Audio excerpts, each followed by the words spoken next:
Now that we know a little bit more about what's going on underneath the hood of these blockchains, let's go back at our transactions and look at this gas thing again, and we'll look to see what's actually happening here. Gas in particular can be a little bit tricky to wrap your head around, so if you don't get it right away, don't worry. As we go through examples, it'll start to make more sense. So before I was saying, let's just look at this transaction fee bit, which is the cost associated with running this transaction. If I scroll over this on Etherscan, I can see this thing that says block base fee per gas plus max priority fee per gas times the gas used, which might be a little bit confusing here. Let's actually break down what's going on Ethereum with EIP 1559 in place. And again, this is going to be specific to Ethereum, as every blockchain might do it a little bit differently. But if we click to see more, we can see a number of useful values here.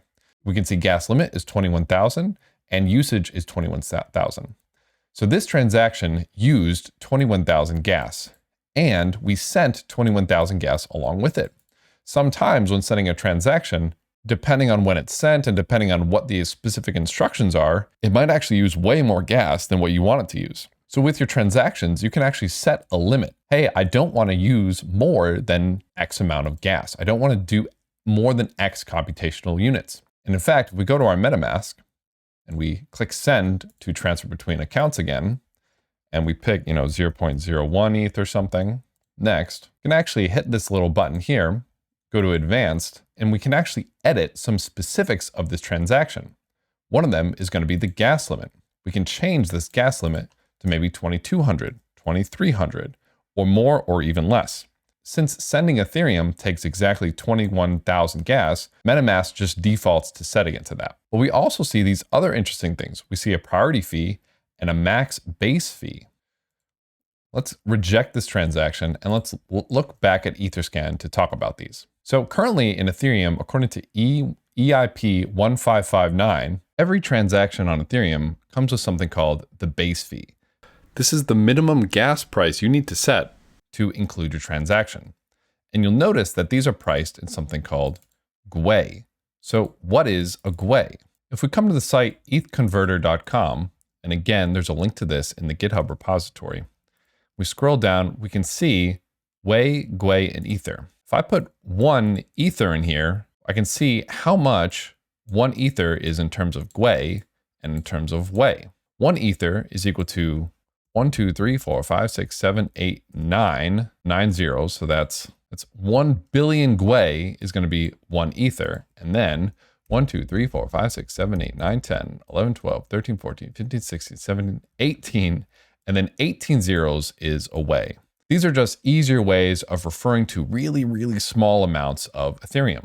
So if we look at our gas fees, we see that the base fee is 0.00000004 GWEI. And this obviously would be an even smaller number if this was in units of WEI. So if we take this number and we put it into our calculator, we can see that this is equal to 40 WEI, or 0.00000, a whole bunch of zeros for Ether. The max fee here refers to the maximum gas fee that we're willing to pay for this transaction. And you can actually see that our max fee is a little bit higher than what we actually ended up paying. Our max fee was 2.2132 something, and the gas price we actually paid was up here. Now your transaction might, of course, be a little bit different. Then additionally, we have a max priority fee. This is going to be the max gas fee that we're willing to pay, plus the max tip that we're willing to give to miners. Now, currently in Ethereum, this base fee ends up getting burnt. And we can see on Etherscan exactly how much is getting burnt here. And if we pull up our calculator again, we can grab this gas fee, multiply it by the amount of gas we used, and we can see that this is indeed how much Ethereum we actually ended up burning. We go back to Ethereum converter, paste it in, we can see that these two numbers are indeed equal. This means whenever you send a transaction, a little bit of Ethereum is removed from circulation forever, or it's considered burnt. So currently in Ethereum, part of your transaction fee actually gets burnt, and then the other part goes directly to miners. So to figure out exactly how much went to miners, we could do this number minus the burnt amount, and this is how much Ethereum was paid to an Ethereum miner for this transaction. You'll see down here, transaction type 2, EIP 1559. This is the EIP 1559 version of these transactions. Like I said, every blockchain is going to have a different fee burning and fee and gas process, and they're all going to be a little bit different. But the sum of it is blockchains have limited block space for transactions. The gas price that costs for your transaction to be included in one of these blocks changes based off how much demand there is. The base gas fee for Ethereum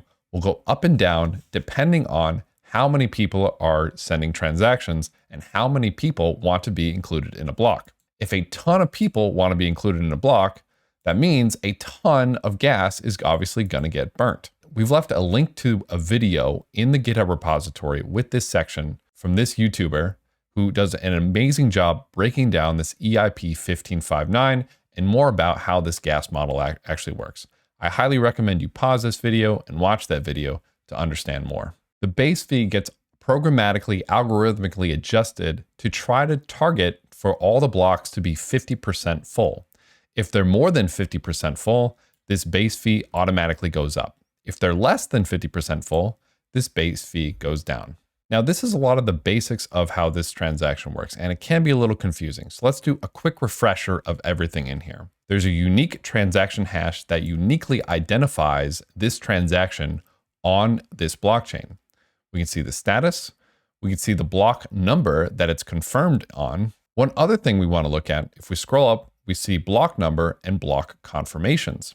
This is how many blocks have been mined since this block was included. Like we saw with our blockchain demo, the longer the blockchain gets, the harder it is to tamper with and the more secure it is. Typically, you'll see some processes say they'll only do something after 20 block confirmations, 30 block confirmations, or etc. The reason that they wait for these block confirmations is because they want to make sure that that transaction is actually included. And we can actually see the block that our transaction was included in and all the other transactions with it, different details about how much gas was used, the gas limit, etc. Timestamp is when the transaction happened. We can see from and to, we can see the value, and then we can see the transaction fee, which we see right here is block base fee per gas, plus the max priority fee per gas times the gas used, and we see all the details of the gas down here. Gas price is the cost of 1 unit of gas. Gas limit is the max amount of units of gas that we're willing to pay in this transaction.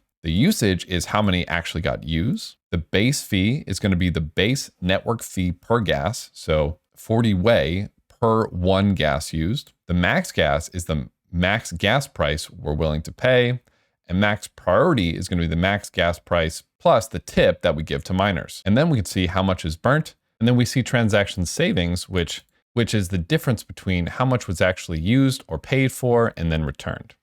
So for example, in this transaction, the gas price we ended up picking was a little less than our max gas price here.